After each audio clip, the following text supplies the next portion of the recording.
Hello students, welcome to my YouTube channel planable world. आज हम पढ़ेंगे क्लास 9 का chapter the fundamental unit of life की fundamental unit cell. ठीक, चलिए स्टार्ट करते हैं।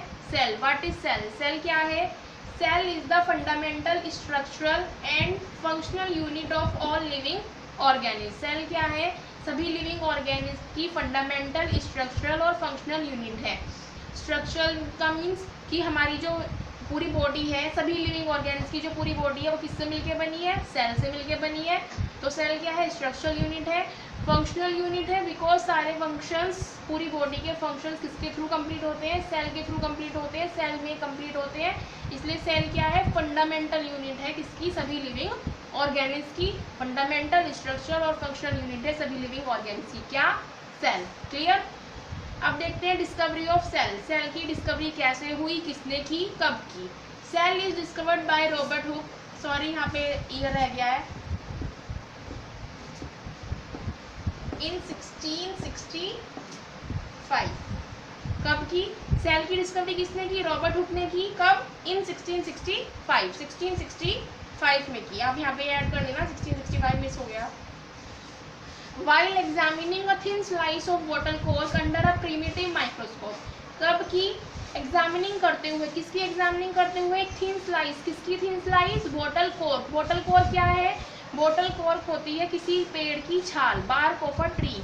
किसी पेड़ की छाल की स्टडी कर रहे थे वो, माइक्रोस्कोप में उसको देख रहे थे कि उसमें क्या क्या है, क्या स्ट्रक्चर्स हैं, उसकी स्टडी करते हुए। while examining a thin slice of bottle cork under a primitive microscope. Primitive microscope में स्टडी कर रहे थे, जो उन्होंने खुद बनाया था माइक्रोस्कोप, उसमें स्टडी कर रहे थे। तो उन्होंने क्या देखा? ही सा that cork consist many little compartments like Honey comb. उन्होंने देखा कि उस कोर्क में बहुत सारे कंपार्टमेंट्स हैं, लाइक ये सेल है, ये कोर्क है, इसमें उन्होंने क्या देखा? बहुत सारे छोटे छोटे ऐसे कंपार्टमेंट्स बने हुए हैं, बॉक्स बने हुए हैं, किसकी तरह? मधुमक्खी के छत्ते की तरह, हनी कॉम्ब की तरह। इन्हीं कंपार्टमेंट्स को, इन्हीं बॉक्स को उन्होंने क्या कहा? सेल कहा। क्लियर? सेल की डिस्कवरी किसने की? रॉबर्ट हुक ने की। कब की? 1665 में की। कैसे की? एग्जामिनिंग करते हुए। किसको? बॉटल कॉर्क की स्टडी कर रहे थे वो, प्रिमिटिव माइक्रोस्कोप में, जो उन्होंने खुद बनाया था। उसमें उन्होंने क्या देखा कि वो जो बार्क है, कॉर्क है, उसमें क्या दिख रहा है? बहुत सारे छोटे छोटे कंपार्टमेंट्स हैं। उन कंपार्टमेंट्स को, उन बॉक्स को ही उन्होंने क्या कहा? सेल कहा। कि कोई भी ऑर्गेनिज्म, कोई भी लिविंग सेल, कोई भी लिविंग ऑर्गेनिज्म किससे मिलके बना है? बहुत सारी सेल से मिलके बना है। क्लियर? आगे देखते हैं स्टूडेंट्स, जो हमारे ऑर्गेनिज्म है, जो लिविंग ऑर्गेनिज्म है, वो कितने टाइप के हैं? वो दो टाइप के होते हैं, unicellular organism and other is multicellular organism. Uni से क्लियर हो रहा है, यूनी मीन्स वन, जो क्या हो? एक सेल वाले ऑर्गेनिज्म होते हैं यूनिसेलुलर ऑर्गेनिज्म, जो सिर्फ एक सेल से बने हैं, एक ही सेल है जिनके अंदर। और मल्टी सेलुलर मीन्स जिनमें मोर देन वन सेल हो, मोर देन वन, जो एक से ज्यादा सेल से मिलके बने हैं, वो कौन से होते हैं? Multi cellular organism. चलिए अब आगे देखते हैं, दोनों के कुछ फीचर्स देखते हैं, यूनिसेलुलर ऑर्गेनिज्म के और मल्टी सेलुलर ऑर्गेनिज्म के। आप क्या देखेंगे? यूनिसेलुलर और मल्टी सेलुलर के कुछ फीचर्स मल्टी सेलुलर ऑर्गेनिज्म में और यूनिसेलुलर ऑर्गेनिज्म में डिफरेंशिएट की फॉर्म में लिखा है कि डिफरेंशिएट, साथ साथ हम कंपेयर करते हुए इनके फीचर्स पढ़ेंगे कि डिफरेंशिएट करने को आए तो भी आप इजीली कर दें और अलग से फीचर्स आए तो भी। तो फर्स्ट देखते हैं क्या है। It is represented by single cell. जो यूनिसेलुलर ऑर्गेनिज्म होते हैं उनमें एक सेल होती है। सिंगल सेल में थोड़ी देर पहले बताया था, यूनि मीन्स वन, उनमें सिर्फ एक सेल होती है। It consist of large number of cells. जो मल्टी सेलुलर ऑर्गेनिज्म होते हैं उनमें लार्ज नंबर ऑफ सेल्स होती हैं, एक से ज्यादा सेल होती हैं। All activities are perform by a single cell. सभी एक्टिविटीज एक ही सेल से कंप्लीट होती हैं, एक ही सेल सारी एक्टिविटीज करती है। All cells perform different activities. सारे सेल क्या करते हैं? अलग अलग एक्टिविटी करते हैं। मल्टी सेलुलर ऑर्गेनिज्म बहुत सारे सेल से मिलकर बने हैं और उसमें हर सेल का अपना एक खुद की एक्टिविटी है, अपना एक खुद का फंक्शन है। Reproduction takes place by a single cell. जब यूनिसेलुलर ऑर्गेनिज्म बने ही एक सेल से, उनमें सेल ही एक मिलती है, तो रिप्रोडक्शन भी उसी से होता है, एक सेल से ही। Only some cells called germ cells take part in reproduction. कुछ सेल, केवल कुछ सेल, जिन्हें क्या बोलते हैं? जर्म सेल्स, वो ही क्या करते हैं, पार्ट लेते हैं किसमें, रिप्रोडक्शन में। मतलब कि मल्टी सेलुलर ऑर्गेनिज्म में रिप्रोडक्शन कुछ सेल से होता है और उन सेल्स को क्या बोलते हैं, germ cells. The life span is short, life span जीवन काल कैसा होता है, शॉर्ट होता है यूनिसेलुलर ऑर्गेनिज्म का, और मल्टी सेलुलर ऑर्गेनिज्म का कैसा होता है, the life span is long, जीवन काल क्या होता है, लॉन्ग होता है। Is it clear? Types of cell, क्या देखेंगे, types of cells. There are two types of cell, prokaryotic cell and eukaryotic cell. अब सबसे पहले क्या पढ़ेंगे हम, प्रोकैरियोटिक सेल। कौन सी होती है prokaryotic cell? Prokaryotic word is made up of two words, pro plus karyon. Prokaryotic word दो वर्ड से मिलकर बना है, किस किस से, प्रो से और कैरियोन से। प्रो मीन्स प्रिमिटिव, प्रो का मतलब क्या है, प्रिमिटिव, और एंड कैरियोन मीन्स न्यूक्लियस, और कैरियोन का मीन्स क्या है, न्यूक्लियस। न्यूक्लियस मीन्स केंद्रक, केंद्रक होता है हर सेल का खुद का, और प्रिमिटिव मीन्स अध्यय पहला, प्रिमिटिव अनडेवलप हो जो सबसे पहला। द सेल्स विच है primitive type of nucleus means undeveloped nucleus.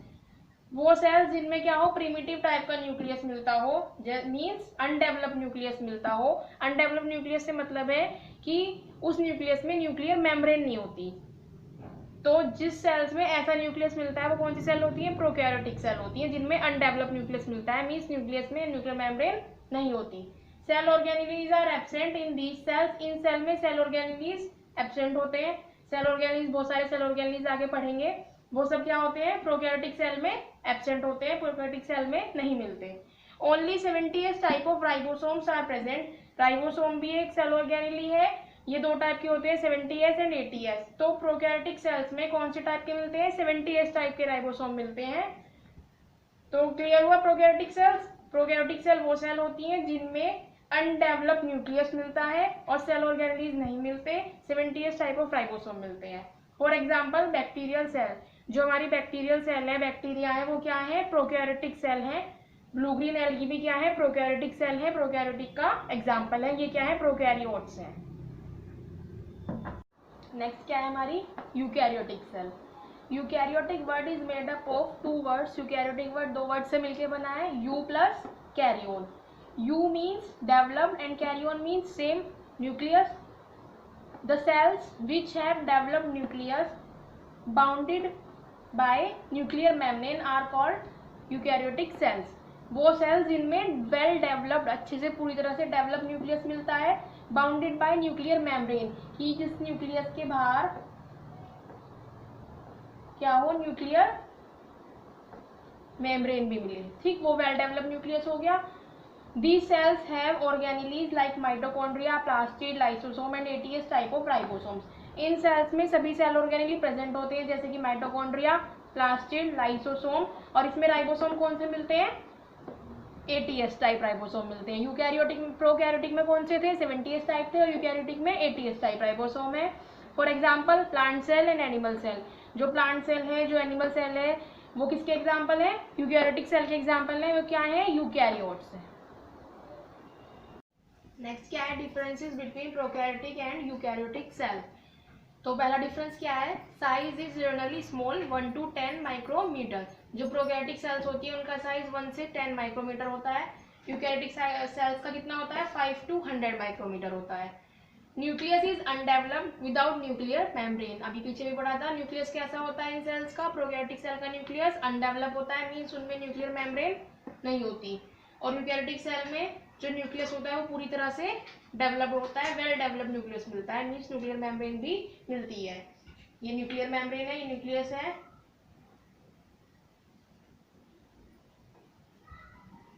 इस तरह से बाहर ER मिलती है। न्यूक्लियोलस इज एब्सेंट, न्यूक्लियोलस एक स्ट्रक्चर होती है न्यूक्लियस के अंदर, राउंड स्ट्रक्चर होती है, कुछ सेल्स में ये एक से ज्यादा भी होती है, कुछ में एक होती है। तो न्यूक्लियोलस क्या होती है, एब्सेंट होती है, किसमें, प्रोकैरियोटिक सेल्स में। और यूकैरियोटिक सेल्स में क्या होती है, nucleolus is present, nucleolus present होती है यूकैरियोटिक सेल में। नेक्स्ट क्या है, all cell organelles are not present. Prokaryotic cell में सभी सेल ऑर्गेनेली प्रेजेंट नहीं होते, all cell organelles are present. Eukaryotic में सभी सेल ऑर्गेनेली प्रेजेंट होते हैं, लाइक माइटोकॉन्ड्रिया, लाइसोसोम, अभी पीछे भी पढ़ा था।